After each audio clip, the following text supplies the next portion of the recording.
여러분 안녕하세요. 방구석 리뷰룸의 시간입니다. iOS 16 이제 정식으로 사용할 수 있는데요, 기종별로 사용할 수 있는 기능들이 차이가 있기 때문에 그 부분은 염두에 두셔야 되지만요, 오늘 아주 자세하게 주요 기능들 다뤄보고요, 아이폰 14 시리즈가 출시된 이후에 또 자세한 내용 이어갈 거니까 일단 오늘 내용부터 시작해보도록 하겠습니다. 이번에 핵심적으로 잠금 화면의 기능들이 파워업되어 있습니다. 꾹 누르게 되면 테마들을 자유롭게 바로바로 오갈 수 있도록 하는, 필요없는 배경화면은 이렇게 올리시면 삭제할 수 있고요, 맨 우측에 새로운 항목 추가가 있기 때문에 여러가지 테마들을 시험해 볼 수 있는데요, 저는 그 중에서 사진 셔플이 마음에 들더라고요. 저는 요거 자연으로 해갖고 탭할 대로 하니까 누를 때마다 내가 갖고 있는 사진을 알아서 바꿔주기 때문에 보는 맛이 있더라고요. 이 상태에서 이제 내가 꾸밀 수가 있기 때문에 내 취향에 맞게 이렇게 시계도 할 수가 있는데요, 맨 끝에 가면 이렇게 팔레트가 있습니다. 여기에 스포이드가 있기 때문에 사진상에 있는 이 색깔 요소를 이렇게 갖고 와서 어울리는 컬러를 선택하기 아주 좋은 기능입니다. 그리고 바로 이제 락스크린에 위젯을 추가할 수가 있는데, 위쪽에 추천되는 걸 선택하셔도 되고 앱에서 선택할 수가 있는데, 서드파티 앱들도 업데이트가 되고 있는 중이기 때문에 추가하실 수 있습니다. 필터가 있기 때문에 본인의 취향에 맞게 아름다운 배경을 이렇게 만들어 보시면 좋을 것 같고요, 한 쌍의 배경화면으로 해줄지 아니면 락스크린과 다른 이미지를 이렇게 본인이 원하는 대로 꾸며볼 수 있습니다. 이미지를 그대로 살리고 싶으면 여기 흐림 효과 켜고 끄기로 조정하시면 됩니다. 이거 사람 배경화면을 할 때 인물을 인식해서 뎁스 효과를 주거든요. 지금 시계가 이렇게 뒤로 가게 되는데 이렇게 구도를 바꿔서 겹치지 않게 할 수도 있고요, 물론 여기 점점점 눌러서 심도 효과를 끄게 되면 시간이 위에 덮게 되는 형태로. 그런데 여기서 중요한 핵심 포인트가 있습니다. 집중 모드와 연계할 수 있다는 게 큰 포인트인데요, 예를 들어서 지금 업무 모드와 연결해 놨습니다. 그랬을 때 이걸 바꾸게 되면 업무 집중 모드가 켜지게 되는 거예요. 지금 보시면 이렇게 업무 모드가 켜져 있죠. 이 화면에는 이렇게 공부 모드를 연결시킨다, 그럼 지금 다른 모드인데 이 배경화면으로 바꾸게 되면요, 자동으로 이렇게 공부 모드가 켜지게 되는 겁니다. 다시 업무 모드로 바꿔보면 이렇게 배경화면도 따라서 바뀝니다. 링크가 되어 있어서 서로 연결되어 있는 방식으로 바뀌게 되는 건데, 설정에 집중 모드에 가시면은 여기서 내가 원하는 모드를 추가할 수도 있고요, 예를 들어서 이 모드에 대해서 특정 사람의 알림만 받게, 예를 들어서 직장에서 관련된 사람만 받게 이렇게 사람을 추가해 놓을 수 있습니다. 앱들도 특정 앱만 알림을 허용하게 지정할 수 있는데, 이번에 중요한 기능이 바로 집중 모드 필터입니다. 특정 조건을 더 상세하게 만들어줄 수 있는 거거든요. 예를 들어서 내 직장 관련된 캘린더만 볼 거야, 이렇게 할 수 있다는 거죠. 또한 메시지도 내가 알림 허용한 사람의 메시지만 보도록 이렇게 해줄 수가 있는 겁니다. 사파리의 탭그룹에서도 일에 관련된 사파리 페이지만 보이게 이런 식으로 필터링을 추가해 놓을 수 있는 게 핵심입니다. 지금 이렇게 달력 앱에 보면은 집중 모드로 필터라고 이렇게 나옵니다. 제가 아까 달력에 대해서 지정했기 때문에 지금 일정이 안 보이죠? 이 필터를 끄게 되면 업무 외에 지정했던 내용도 볼 수 있게, 분산되는 내용을 줄여서 집중할 수 있게 해주는 겁니다. 지금 보시면 메시지도 이렇게 필터링이 돼서 이렇게 보이게 됩니다. 이거 굉장히 파워풀한 기능이기 때문에 이렇게 바꿔가면서 써보시길 추천드립니다. 그리고 이제 알림이 아래에서 이렇게 올라오거든요. 설정에 알림에 가시면은 이 알림을 표시하는 방법을 바꿀 수 있습니다. 시계 앱 같은 걸 켜서 타이머 같은 거 이렇게 실행하시면 락스크린 상태에서 이게 활성화되어 있습니다. 일시정지 같은 것도 바로 잠금화면 상태에서 시킬 수가 있고요, 라이브 액티비티 기능이 동작하기 때문에 향후 다양한 앱들을 잠금화면 상태에서 바로 이렇게, 그리고 음악을 들으실 때 커버 하트를 누르면 이렇게 크게 나오기 때문에 이것도 눌러보시면서 시험할 수 있습니다. 자, 그리고 메시지 앱 사용성 강화됐는데요, 이렇게 메시지를 보낸 다음에 15분 아니면 이렇게 내용을 편집할 수 있습니다. 이렇게 내용 편집하시게 되면은 편집됨이라고 나오고요. 상대방도 이걸 확인할 수 있습니다. 편집했다는 걸 알 수 있고요. 눌러보면 이렇게 이게 어떻게 편집됐는지까지도 알려줍니다. 이건 보낼 게 아니었어 라는 거는 전송 취소를 누르면 취소가 되고요. 메시지를 꾹 누르시면 이렇게 읽지 않음으로 표시 기능을 쓸 수 있습니다. 이거 해두면은 파란 마크가 돌아오기 때문에 다시 한번 이 메시지를 보고 제대로 답장해야겠다 이렇게 활용할 수 있고요. 그리고 메시지 아예 지워버리신 경우에 편집에 최근 삭제된 항목 보기 보시면은 들어있거든요. 이걸 이용해서 이렇게 다시 복구하시면 해당 메시지를 다시 되돌려 줄 수 있습니다. 그리고 콘텐츠를 함께 즐기는 쉐어플레이 공유 상태에서 쉐어플레이 기능을 이렇게 켜게 되면요, 원하는 사람 지정해서 메시지로 이렇게 추가할 수 있습니다. 쉐어플레이 초대가 이렇게 메시지로 이렇게 가거든요. 메시지 창에서 상대방이 바로 이렇게 보고 참여할 수 있습니다. 특히 메모를 공유할 때도요, 바로 이렇게 공동작업이라고 공유 상태에서 뜨거든요. 여기서 이렇게 메시지로 이렇게 보내줘서 상대방이 수락한 경우에 이렇게 공동작업 기능에 메시지가 연계되어 있습니다. 내용 같이 작업하시고요.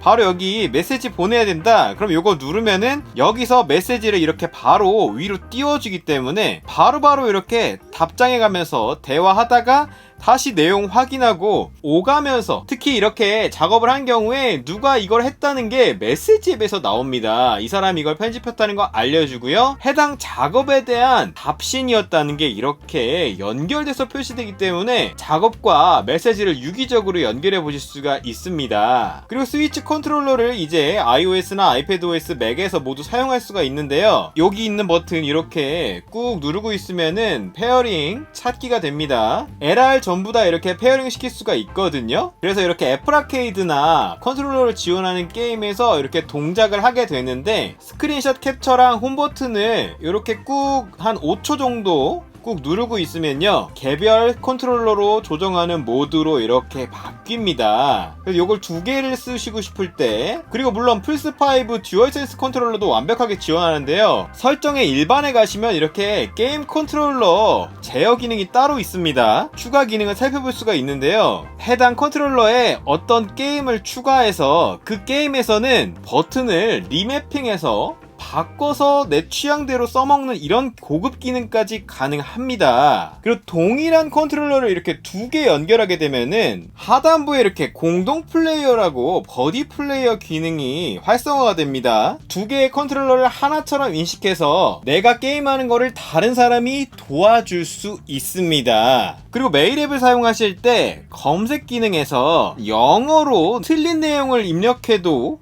올바른 결과물로 이렇게 찾아내 줍니다. 내용을 작성하시고 보내실 때 보내기 버튼을 꾹 누르고 있으면 예약할 수 있습니다. 오전에 이렇게 보내줘. 이렇게 예약된 메일은요, 나중에 보내기라는 항목에서 이렇게 확인하실 수 있고요. 다른 날짜에 보내기 이렇게 바꿀 수 있고, 나중에 보내기를 취소할 수도 있습니다. 그리고 메일을 보낸 경우에 전송 취소를 재빨리 누르면은 취소할 수도 있습니다. 상대방 메일함에 가기 전엔 이렇게 취소할 수 있고요. 여기 공유 버튼 누르시면 여기 이렇게 나중에 보기라는 기능이 있습니다. 나중에 보기를 누르면은 나중에 1시간 뒤에 오늘 밤에 다시 이렇게 알려줘 라고 이렇게 리마인드 할 수 있는 이런 편의 기능까지 사용할 수 있습니다. 그리고 유튜브 영상 같은 거 링크 복사해서 메일에다가 이렇게 넣으시면요, 리치 포맷으로 어떤 내용인지 맥락을 한눈에 보면서 이렇게 보내실 수 있습니다. 자, 그리고 사파리에서 이렇게 들어 올리면은 탭 볼 수 있는 화면이 나오죠. 특히 여기에 탭 그룹이 있어서 우측 상단에 있는 공유 기능을 이용해서 다른 친구와 함께 사용하는 공유 탭 그룹도 이제 사용하실 수 있고요. 비어있는 탭의 경우에는 이제 이렇게 탭 그룹 시작 페이지라는 게 있습니다. 내가 좋아하는 특정 테마의 시작 페이지를 별도로 만들어 둔다고 생각하면 되는 거거든요. 이 탭 그룹 안에 별도의 즐겨찾기를 추가해 놓을 수도 있습니다. 이 내부에 내가 원하는 탭을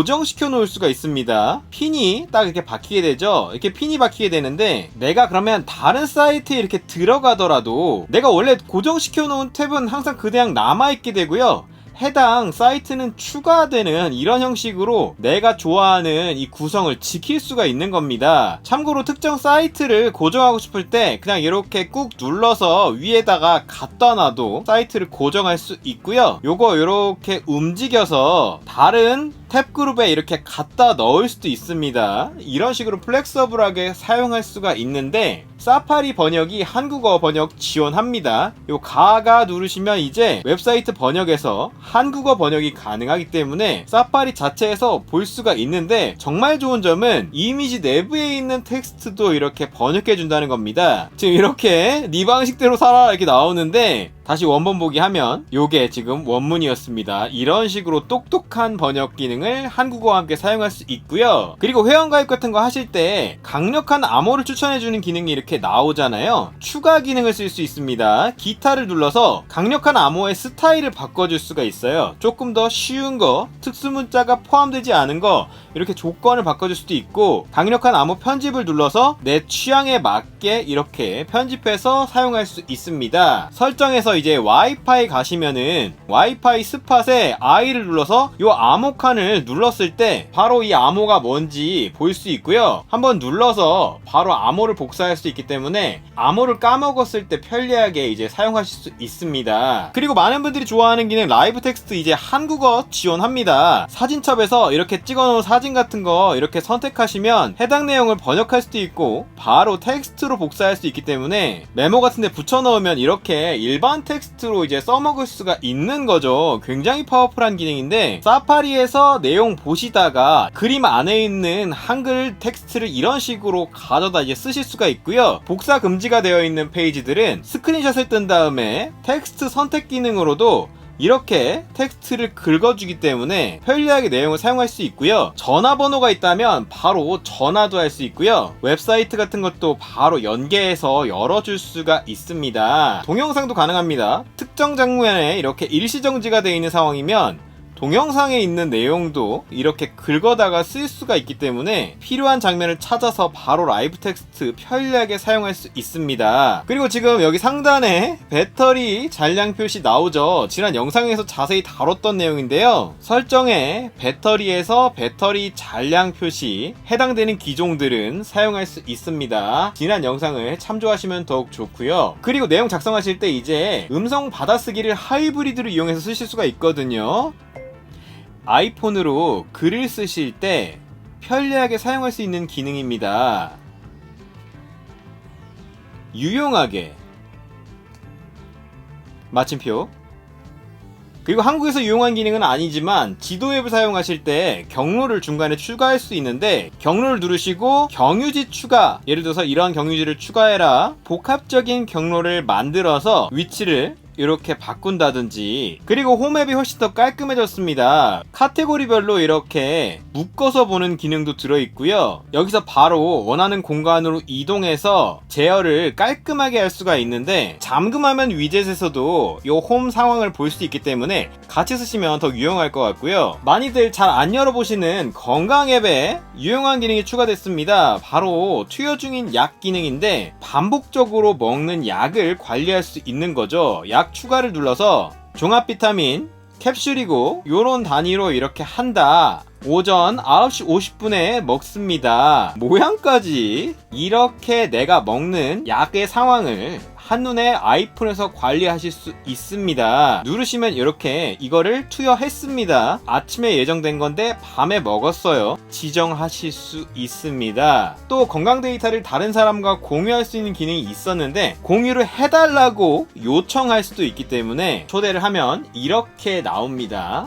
건강앱의 일부 데이터를 공유받고 싶다고. 그리고 애플워치가 있으면 쓸 수 있는 피트니스 앱을 이제 아이폰 자체만으로도 쓸 수가 있습니다. 아이폰 자체가 모션 센서가 있기 때문에 그걸 이용해서 운동 기록을 체크하고 활용하실 수가 있습니다. 특히나 아이폰이 여러 개 있으신 분들도 운동 기록을 이렇게 살펴볼 수가 있고요. 그리고 가족 공유 설정에서 이제 상단 부분에 이렇게 나오게 되는데 여기 가족 체크리스트라는 걸 사용할 수가 있습니다. 이런 부분을 추가적으로 해보면 어떨까요? 라는 안내사항을 알려주고 바로 기능을 활성화할 수 있기 때문에 함께 쓰실 때 가족 체크리스트 요거 한번 점검해 보시면 더 좋을 것 같고요. 요 설정에 개인정보 및 보안에 가시면은 하단 부분에 안전점검이라는 기능이 있습니다. 요거 들어가시면 긴급 재설정이라는 걸 쓸 수가 있는데 혹시라도 누군가가 내 정보를 알고 있는 것 같다, 뭔가 내가 이대로 두면 안 되겠다 라고 싶을 때 공유 같은 것도 한 번에 다 끊어주고요. 그리고 애플 아이디 암호까지도 바로 변경할 수 있도록 가이드를 해주는 겁니다. 빠르게 나가기라고 있는데 위협을 느끼는 상황이라면 이걸 누르면 원래 화면으로 이렇게 소프트웨어 업데이트 설정에 이제 이렇게 보안 대응 및 시스템 파일이라는 설정이 있습니다. 정말 중대한 시스템 보안 관련된 설치를 자동으로 할 수 있게 해주는, 최신 아이폰 같은 경우에는 이제 가로 상태에서도 페이스 아이디 가로 세로 다 쓸 수 있다는 점, 그리고 사진첩에 보여주고 싶지 않은 걸 가리는 기능이 있죠. 지우 사진도 있는데 그런 부분이 이제 잠겨 있기 때문에 함부로 누군가가 열어볼 수 없습니다. 그냥 예전처럼 쓰고 싶으신 분들은 설정에 사진에 가시면 페이스 아이디 사용이라는 기능을 요거를 끄시면 됩니다. 예전처럼 이제 내가 가린 거나 삭제한 항목을 바로 액세스할 수 있게 되는, 그리고 개인정보 및 보안에 하단부에 보시면 차단 모드라는 극단적인 뭔가 공격을 받고 있는 상황에서 아이폰을 지켜야 된다, 그런 상황에서 쓸 수 있는 기능이라고 해요. 차단 모드가 활성화되면 이런 내용들에 제한이 들어간다는 거, 파일 앱 관련된 사용성 개선됐는데요. 예를 들어서 이런 사진 파일을 파일에 저장 누르시게 되면 거대한 화면으로 파일 앱 저장 화면이 나오고요. 이렇게 목록 뷰로도 볼 수가 있습니다. 여기에 바로 태그까지 지정해서 유튜브용 요렇게 바로 지정해서 저장하실 수 있고요. 이제 파일에 보면 지금 이렇게 저장이 됐는데 여기 점점점 누르시면 보기 옵션에서 모든 확장 프로그램 보기를 요걸 사용해서 확장자를 보실 수 있습니다. 요거 이렇게 해서 이름 변경하시면은 확장자도 이렇게 한꺼번에 바꿔주실 수 있습니다. 원래대로 돌리면요 확장자 변경이 이렇게 나오지 않는데 이 상태에서 한 번 더 누르시면 여기에 확장자 편집 기능이 이렇게 나와요. 이렇게 바꿔서 사용하시는 것도 가능합니다. 그리고 아이클라우드 드라이브에 올려져 있는 거 다운로드 받은 파일 같은 경우에 이 파일을 이제 이렇게 롱터치 하시면 다운로드 항목 제거가 있습니다. 기기 용량을 비우는 상태로 다시 되돌릴 수 있고요. 그리고 이런 이미지 같은 특정 형식 같은 거 롱터치 하시면 빠른 동작 기능을 사용할 수 있는데요. 바로 이 상태에서 회전하실 수 있고요. 이미지 변환 JPG 형식으로 바로 바꿔버릴 수도 있고요. 배경 제거 기능까지 연계할 수 있습니다. 이렇게 하면 사람 같은 거 눕기가 따진 이미지를 바로 이렇게 파일 앱 상태에서 지정할 수 있습니다. 굉장히 편리하죠? 그리고 손쉬운 사용 가보시면은 애플워치 미러링이라는 기능 지난번에 소개한 바 있습니다. 이거 이용하시면은 애플워치 상황이 바로 아이폰에 그대로 나오고요. 조작까지 바로 이렇게 할 수 있기 때문에 이걸 보면서 애플워치 기능을 그대로 사용할 수 있고요. 버튼 누르시면 그대로 연계해 줍니다. 마찬가지로 근처 기기 제어도 한번 소개했었는데요. 본인의 다른 기기를 연동해서 해당 기기에 대한 리모트 컨트롤러로 동작하게 해주는 겁니다. 그래서 지금 아이패드 미니를 조작하고 있기 때문에 바로 이렇게 홈으로 이동시킨다든지 멀티태스킹을 띄워준다든지 볼륨이나 트랙 제어까지 가능하기 때문에 원거리에 있는 아이패드 같은 거를 다른 아이폰으로 제어해줄 수 있습니다. 그리고 확대기라는 앱이 있거든요. 확대기라는 앱이 있는데 요거는 잘 안 보이는 물체 같은 거 확대해서 볼 수도 있고 사진 찍어서 그 이미지를 이렇게 볼 수 있게 하는 그런 기능인데, 라이트 센서가 있는 기종들은 여기 감지 모드가 있습니다. 이 감지 모드를 이용해서 사람을 감지하거나 또는 문을 감지하거나 이미지 설명을 읽어내게 이렇게 할 수가 있어요. 끈, 안경, 탁자, 카메라, 노트북, 컴퓨터, 비디오 게임, 야구 모자, 사람이 0m 거리에 있음, 사람, 야구 모자. 특히 이런 확대기는 배율이라든지 불을 켜는 상황 이런 걸 만드신 다음에 톱니바퀴를 누르면 새로운 동작을 지정할 수 있습니다. 그래서 이렇게 지정해 놓으면은 기본 상태와 이 프리셋을 오가면서 사용하실 수 있습니다. 그리고 도서 앱, 이것도 한국에서 기능이 제한적이지만 그래도 애플 기기 설명서 같은 거 볼 수 있는 걸로 쓰시는 분들이 꽤 있죠. 이제 우측 하단에서 테마 설정을 사용하실 수가 있습니다. 이거 이용하시면 예전보다 더욱 자세하게 읽기 환경을 바꿔서 보실 수 있고요. 옵션을 누르시면 볼드 텍스트랑 줄간격 같은 추가적인 내가 보기 편한 옵션을 바꿀 수 있는 추가 기능이 이제 이렇게 들어 있습니다. 요 버튼 누르시면 쓸어서 움직일 수 있는 슬라이더를 이용할 수 있기 때문에 빠르게 탐색해야 될 때, 그리고 손쉬운 사용에 소리 인식 기능이라는 게 있거든요. 특정 사운드가 나면 알려주는 기능입니다.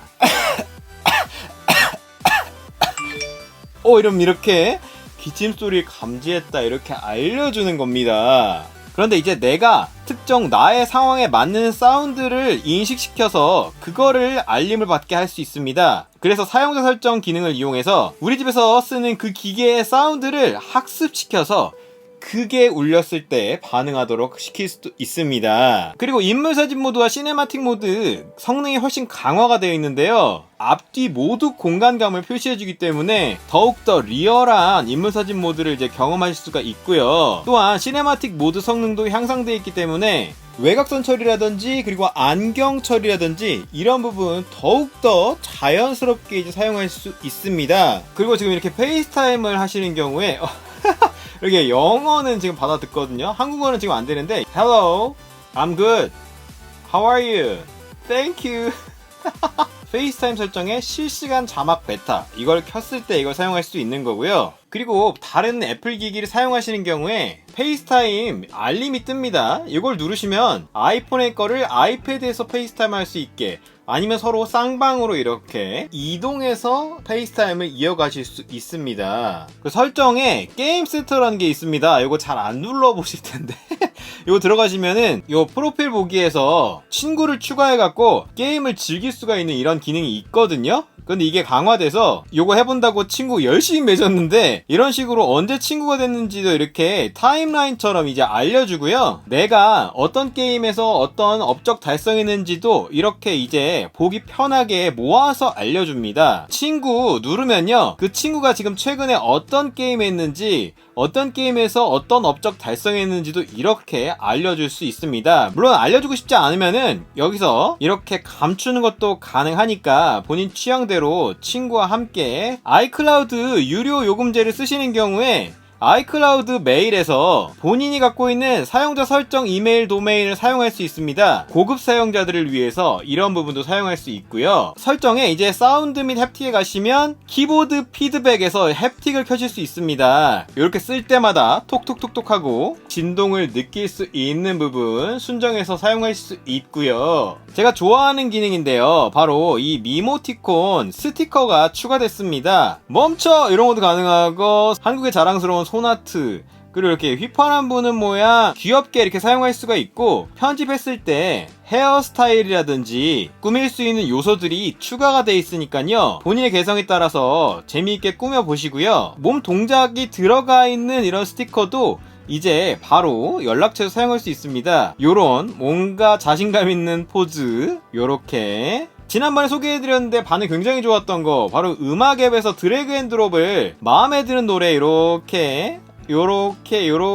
선택한 다음에 그냥 움직여줘요. 움직여주고 눌러서 내 플레이리스트에다가 이렇게 내가 원하는 위치에다가 갖다 넣으면 쫙 들어가기 때문에 애플다운 사용성에 드래그 앤 드롭을 느끼실 수가 있고, 마음에 드는 노래 바로 끌어서 메모 앱 같은 데다 이렇게 갖다 넣으면은 어떤 노래인지 이렇게 추가도 가능하고요. 바로 그냥 끌어갖고 이런 창에다 갖다 넣으면은 링크 카피까지 바로 되기 때문에 이렇게 쓰실 수가 있고요. 정렬 기능이 있어서 이 아티스트만 모아서 본다든지 하는 플레이리스트 내부 정렬 기능도 이렇게 사용하실 수 있습니다. 또 마음에 드는 아티스트의 경우에는 이렇게 별을 눌러갖고 좋아하는 아티스트를 추가할 수 있습니다. 취향에도 반영이 되고 내가 좋아하는 아티스트의 소식을 더 빠르게 즐길 수가 있습니다. 그리고 제어센터 항목에서 음악 인식이라는 기능이 있습니다.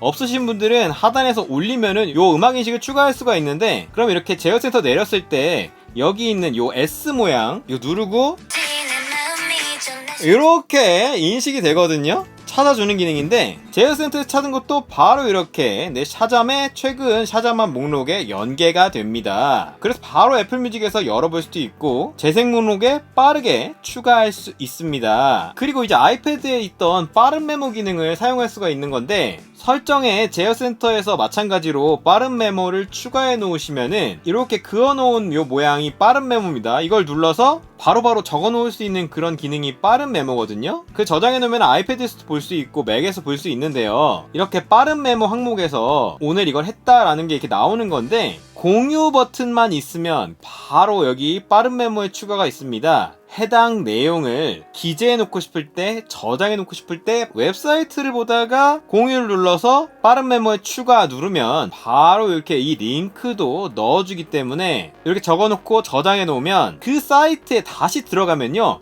이렇게 나타나게 됩니다. 그래서 내가 적어놨던 내용들을 다시 한번 빠르게 확인할 수 있는, 또한 어떤 텍스트 내용을 선택하시는 경우에는 여기서도 새로운 빠른 메모를 생성할 수 있는데요, 이거 하시게 되면 인용 스타일로 메모를 링크와 함께 생성할 수 있습니다. 그리고 메모의 왼쪽 하단에 이 플러스를 누르시면 이제 이렇게 스마트 폴더로 만들기에 정말 자세한 추가 필터를 추가할 수 있습니다. 지난 7일 동안 생성된 건데, 빠른 메모는 난 보기 싫어 이렇게 지정을 하고 첨부 파일이 사진이 있어야 돼 이런 식으로 필터링을 하면 스마트 폴더를 만들 수 있고요, 조건에 해당하는 내용만 간단하게 모아서 볼 수가 있습니다. 모두 포함할지 일부 포함할지도 이렇게 선택할 수 있습니다. 나날이 발전하는 메모 앱 점점점에서 목록 보기를 해서 이렇게 보시는 경우에 더 자세하게 이전 7일, 이전 30일 이런 구분으로 보실 수가 있고요.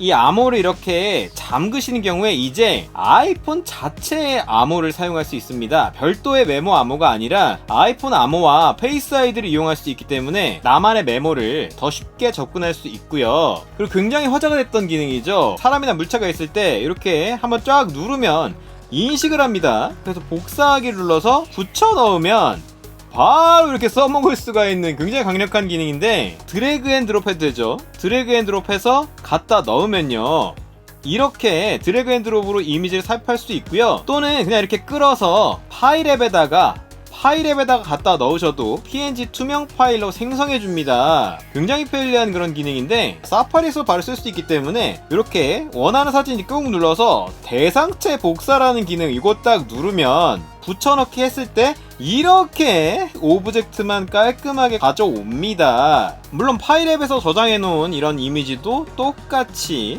이렇게 사용할 수 있고요. 그리고 사진 보정하실 때 완전 유용한 기능, 이렇게 내가 원하는 스타일로 보정을 했다 했을 때 이제 이 이미지에서 점점점 누르시면 편집 내용 복사가 있습니다. 이거 딱 누르시면 비슷한 상황에서 이제 똑같이 다시 편집할 필요 없이 점점점 눌러서 편집 내용 붙여넣기 하시면 바로 그냥 보정을 적용할 수 있어서 굉장히 편리한데, 여러 개를 선택하고 점점점 눌러도 편집 내용 붙여넣기가 가능합니다. 대량의 사진에 보정을 넣고 싶을 때 쉽게 사용할 수 있고요. 내가 마음에 든 보정의 이미지를 어떤 특정 앨범에 넣어 놓으시면은 그 이미지에 편집 내용을 복사해서 그때그때 톤을 만들어낼 수 있기 때문에 마치 필터 모음집처럼 그렇게 쓰실 수도 있습니다. 그리고 이렇게 보정하실 때 언두, 리두 가능합니다. 단계별로 되돌아갈 수 있거든요. 그러니까 여러가지 보정을 더 과감하게 실험해 보셔도 좋습니다. 그리고 사진첩에 이제 중복된 항목을 감지해 주거든요. 자동으로 감지해 주기 때문에 이거 누르면은 비슷하게 중복된 이미지를 한 방에 병합시켜 줄 수 있습니다. 그리고 포유에 추억이랑 추천 사진 이런 게 나오는데요, 이게 혹시 싫을 수도 있어요. 그런 경우 이제 설정에서 추천 콘텐츠 보기를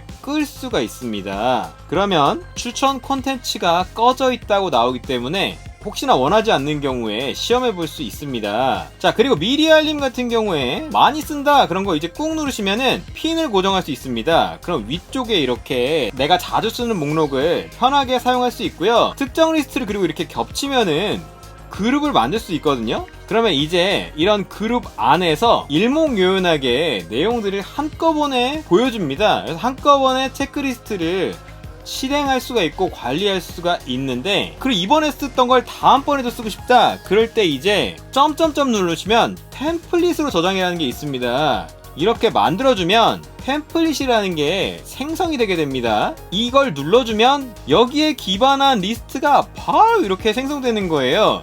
그러니까 시간 낭비하지 않고 비슷한 양식을 다음번에 빠르게 써먹을 수가 있는 그런 템플릿 기능인데, 여기 상단에 있는 이 템플릿에 들어갈 수 있거든요.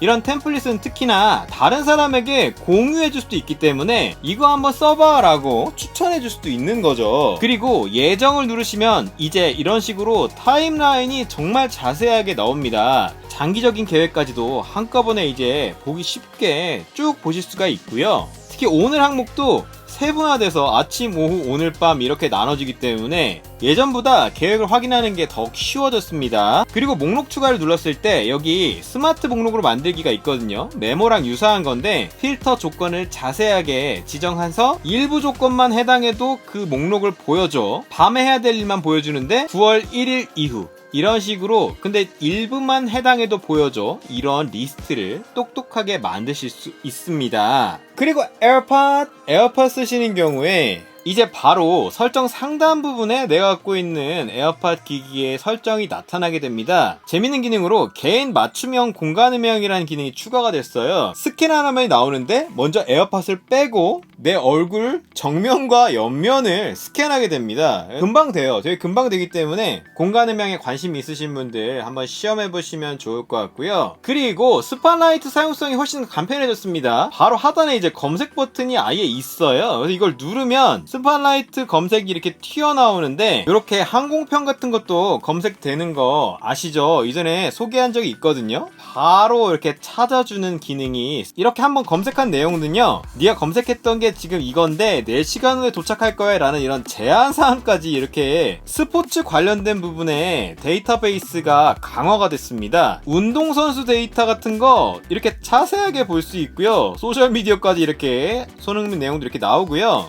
이런 축구팀 같은 것도 경기 상황까지도 이렇게 알 수가 있습니다. 이러한 부분이 이제 잠금하면 라이브 액티비티랑 연계되는 그런 기능이기 때문에 검색에서 내가 자주 쓰는 단축어 바로 실행해 버릴 수도 있고요. 타이머라고 치시면은 여기서 바로 타이머를 시작해 버릴 수도 있습니다. 그래서 여기서 앱을 켤 필요 없이 스팟라이트에서 쓸 수 있는 사용성이 강화되어 있다. 이런 포커스 모드를 키는 용도로도 쓸 수가 있기 때문에 뭘 하고 싶다 할 때 그냥 검색 해보세요. 예를 들어서 떡볶이라고 이렇게 치면요, 사진에 있는 텍스트 검색 결과도 띄워주기 때문에 요 떡볶이 요 텍스트를 인식했다, 그래서 지금 띄워줬다 라는 거를 바로 이거 누르면 해당 사진으로 점프할 수 있습니다. 이미지 내역도. 그리고 주식 앱 쓰시는 경우에 새로운 관심 종목을 눌러서 생활 이렇게 하게 되면 지금 비어 있잖아요. 이렇게 나이키 추가해주면은 주식을 이렇게 오가면서 볼 수 있습니다. 분류별로, 리스트별로 관리할 수가 있고요. 점점점 눌러서 종목 관리 누르시면은 다른 리스트에도 나타나게 이렇게 쉽게 전환하실 수가 있습니다. 이제 카메라 앱에서 내용을 인식하고 번역하는 게 다 연계가 되어 있기 때문에 원하는 부분 터치하고요, 우측 하단에 있는 거 딱 누르면은 바로 이렇게 내용이 나오는데